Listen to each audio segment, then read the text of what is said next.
Hi everyone, happy Friday. So today we are going to finish talking about art. Now, we learned a lot of different techniques, how to make art. We talked about collage, we talked about sculpture, we talked about painting and drawing. We talked about different medium. Those are the different things you use to make art, like watercolor or magic markers or crayons or paint or glue and paper. We also talked about a lot of the different elements of art. There are 7 elements of art. We talked about line, we talked about color, we talked about shape. Today we're going to talk about texture. Now, if you can make your minds go all the way back to when we talked about our 5 senses, when we talked about touch, our sense of touch, we talked about texture. Texture is the way something feels. And in art, there are different ways to make your picture look like you can touch it, like it would feel a certain way. And that's what we're going to talk about today. So I'm going to show you some pictures that I made just to show you that just with a plain magic marker, you can make things look like you can almost feel what they feel like. So let's take a look. And these are just a couple of examples, okay? So this one to me looks very smooth and shiny like glass. This would feel like brick, like rough, like it would be very hard. This looks like it's woven, like maybe it's yarn or a blanket, like it would be kind of soft. This looks very sharp and pointy. Ow! This one also looks a little rough, like lumpy, like I can feel the lumps. This one looks so soft, like I could lay my head on it. These are bumps. And this one has ridges, like I could, like it would be like a xylophone if I ran my fingers across it. Okay. And here's a few more. This one looks like it would be wet, right? Like that's water that spilled. And this one looks like hair, like it would be furry or hairy. Or even like a pine tree, like the needles of a pine tree, like prickly. This one looks like wood or even like a fingerprint. And this one almost makes the paper look like it's round. But it's not, just flat, just with a black magic marker. This one feels very swirly and curly. And this one looks sandy, right? And this one almost looks like a tornado, like I could stick my finger into that hole. But it's just magic marker on paper. And that's just to show you that you can make a picture look like anything. Now, there's a couple more things I want to show you before I have a book to read. And the book today is about how you can use art, how you can use your drawings to do things to help you, and you'll see. So what I want to do now is show you with paint how you can make some texture with paint by using different things to paint. So I'm going to use this red paint, and I'm going to pour some out, and I'm going to paint using a few different things. So first I'll just show you with a brush, and it's going to look very smooth and Nice.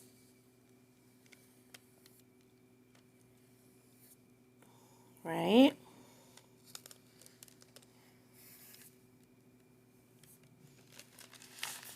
Okay. So that was just with a regular paintbrush.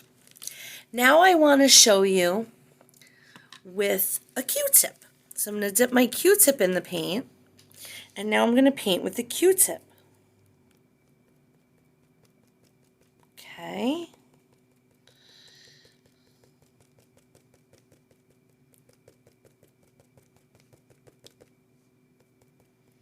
So that gives a different kind of texture. When you do a whole picture only with dots, that's called pointillism. So that was a Q-tip. Now I'm going to show you with a crumbled up tissue.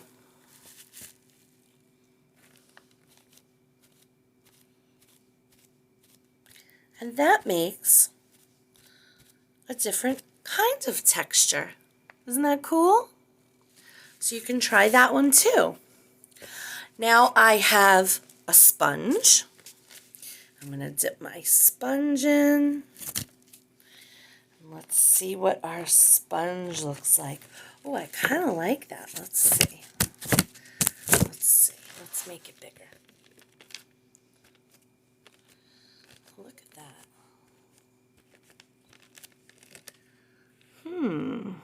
Pretty cool. You could see the texture of the sponge, all those little holes in the sponge coming out in the paint. All right, I have just a couple more.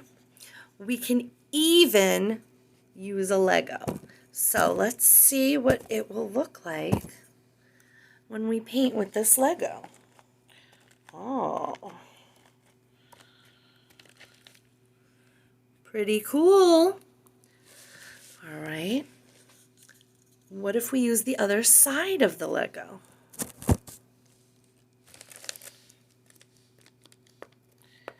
Wow, I like that. Okay. I have an idea. What about my finger? Now, fingers are super cool to paint with because you can make dots, but you can also make swirls and curls and lines. Finger painting is super fun. All right, friends, let's read our story about how this girl uses her paintings to find her lost pet. Her, I think they're crayon or marker pictures, to find her lost pet. And then today, we're doing our self-portraits. Okay, time for our story.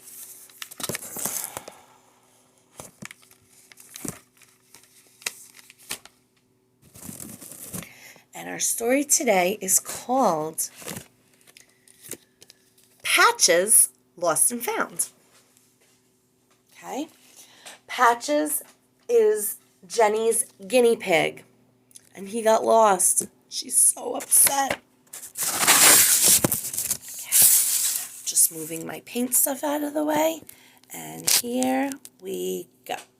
Patches Lost and Found by Stephen Kroll. I like this story. The author is Stephen Kroll. The illustrator is Barry Gott. And the illustrator is the person that draws the pictures. And I really like this story because the pictures are so bright and colorful. So, here we go. Jenny loved to draw pictures. She drew pictures of her mom and herself on vacation. She drew pictures of her house and the street where they lived. She drew pictures of her pet guinea pig, Patches. She drew pictures of her school and her teacher, Mr. Griswold. And there's Jenny drawing her picture. She loves to draw.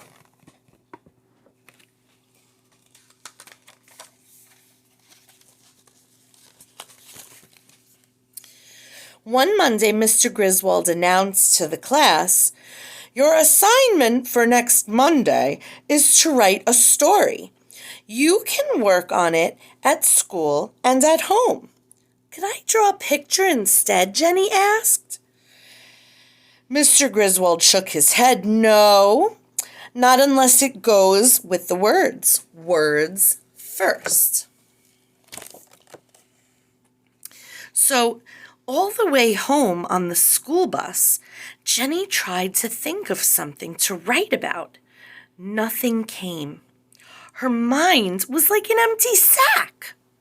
Writing had always been hard for her.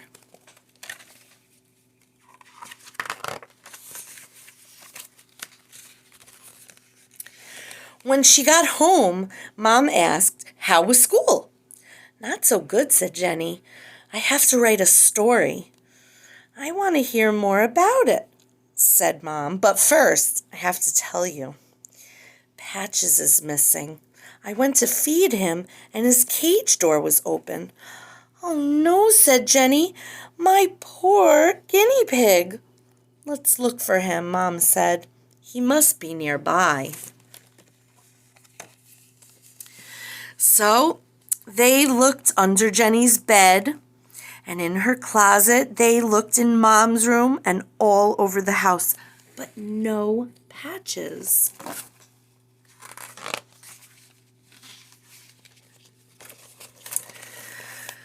"I have an idea," Mom said. "Why don't you make some posters and we'll put them up around the neighborhood?" "Okay," said Jenny. So she pulled out paper and crayons and she drew a picture of a big white guinea pig, and he had a black patch over one eye and another one over his tail. Under the picture she wrote "Patches" and "Lost" and her phone number. So there's Jenny, and she's drawing her picture of Patches. She's going to use that to help find her lost pet. So after dinner, Jenny and her mom put up the posters. But by bedtime, there was still no Patches. The next morning, he hadn't shown up either. "Where could he be?" Jenny asked at breakfast. "I'm sure he'll turn up," answered Mom. So there are the posters all over town that Jenny drew of her guinea pig Patches.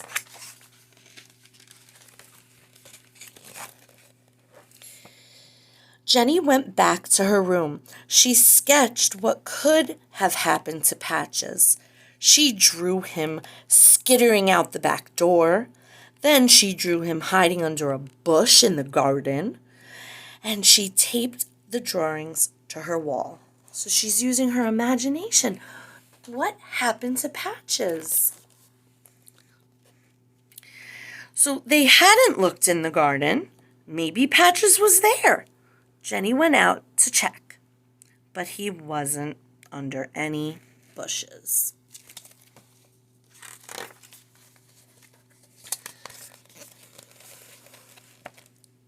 At school, Jason and Allison asked Jenny, "Have you thought of a story yet?" "No," said Jenny miserably. "I haven't thought of anything." And there everyone else is working on their stories.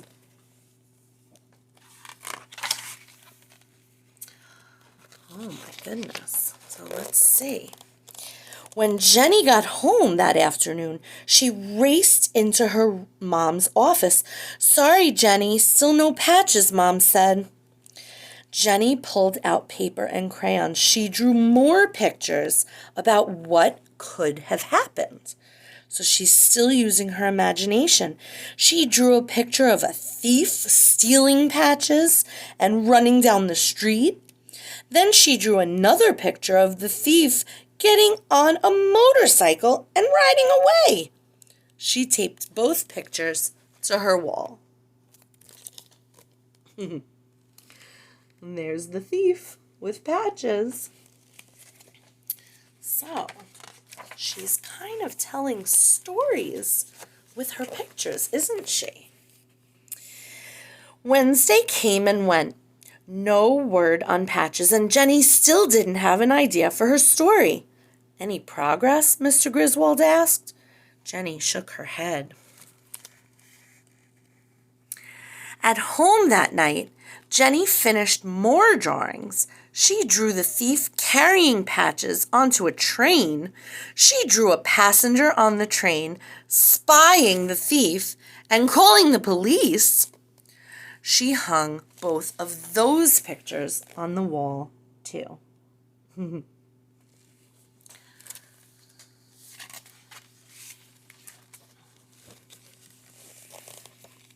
On Thursday, Jenny asked Mom if she could stay home from school.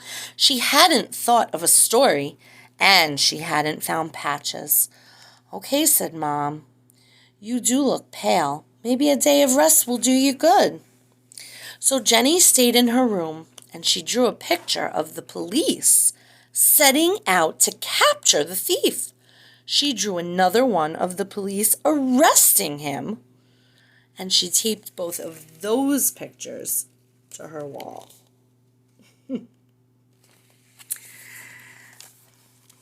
On Friday, Jenny really did feel sick. She had a sore throat and a cough. All day long, she drew more pictures. She drew the police taking the thief off to jail. She drew the police captain carrying Patches home to her and her family. She drew a picture welcoming Patches home. She taped all those pictures to her wall. So there's the thief going to jail, and there's the police bringing Patches home. And they're so happy to see Patches.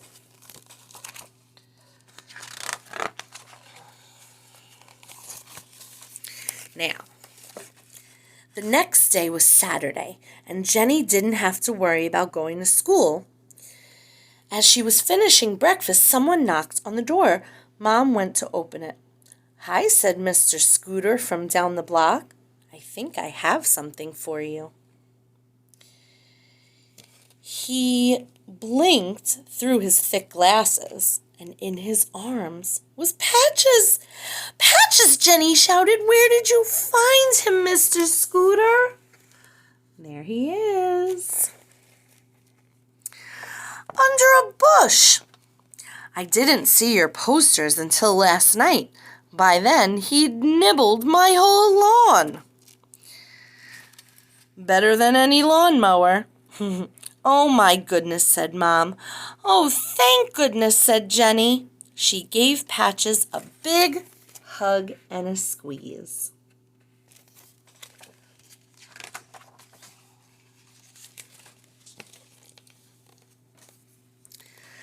Later that day, Mom came into Jenny's room. Jenny was cuddling Patches. So what are you going to write your story about? Jenny shrugged. I can't think of anything. Mom glanced up. Look at all these pictures on your wall. They tell a wonderful story. All you have to do is add words to your pictures. So she had a story right there about what happened to her guinea pig. Remember when she was using her imagination? Mom was right. Jenny found it was easy to add words now that she had all the pictures.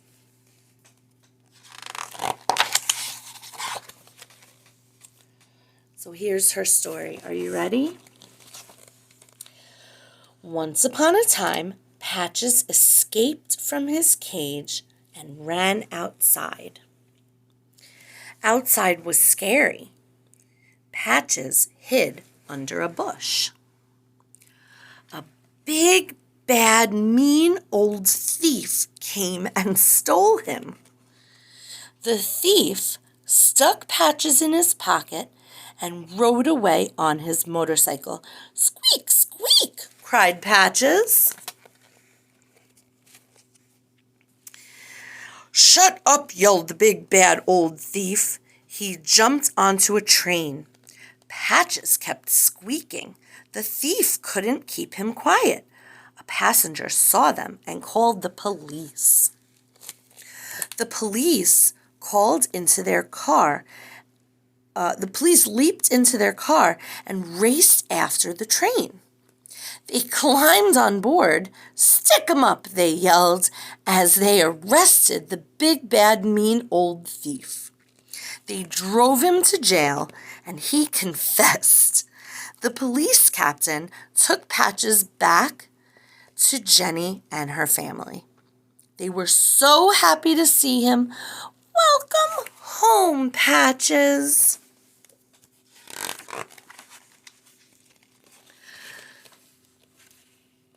On Monday, Jenny brought her story, Patches Lost and Found, to school. She read it out loud to her class. I think they liked it. "Your story's great," said Allison. "Congratulations," said Jason. "Nice job," said Mr. Griswold. "Words first, pictures second." "No," said Jenny. "Pictures first, words second." "You mean you did all the pictures first?" said Mr. Griswold. "Yes," said Jenny.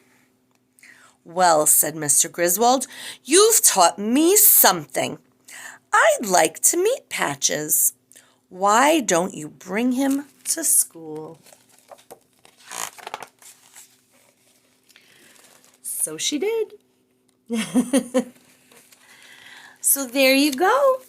You can use drawing and art for very important things. I want to see if you guys can write a story. Use your imagination. Think of a little story or draw a picture first, the way we do in school, and then tell us about it.